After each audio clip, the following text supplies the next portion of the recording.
Ushbu videoda klapanni ochish bo'yicha yo'riqnomani ko'rsatib o'tamiz. Hurmatli iste'molchi, to'lovni amalga oshirganingizdan so'ng elektron gaz hisoblash uskunasini faollashtirish uchun birinchi navbatda xonadondagi gaz hisoblagichdan oldingi jo'mrakni, kranikni ilib, xonadoningizdagi mavjud barcha gaz jihozlarini berkitgan holda quyidagi amallarni bajarish kerak. Birinchi navbatda Enter tugmasini bosing. Displeyda aloqa menyusi paydo bo'ladi. So'ngra Enter tugmasini bosish orqali ulanish menyusiga kiring va bir necha soniya kuting. Hisoblagich aloqaga chiqqandan so'ng displeyda antenna belgisi paydo bo'ladi va ochish menyusi ochiladi.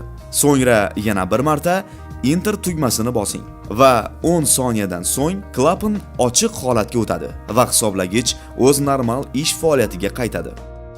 Agarda aloqa muvaffaqiyatli amalga oshgan bo'lsa, lekin qarzdorlik mavjud bo'lsa hamda ma'lumotlarni qayta ishlash markazidan klapanni qayta ochish uchun buyruq yetib kelmagan bo'lsa, displeyda rad javob menyusi paydo bo'ladi. Agarda aloqa paytida qandaydir xatolik yuzaga kelgan bo'lsa, aloqa menyusidan so'ng aloqa yo'q menyusi paydo bo'ladi.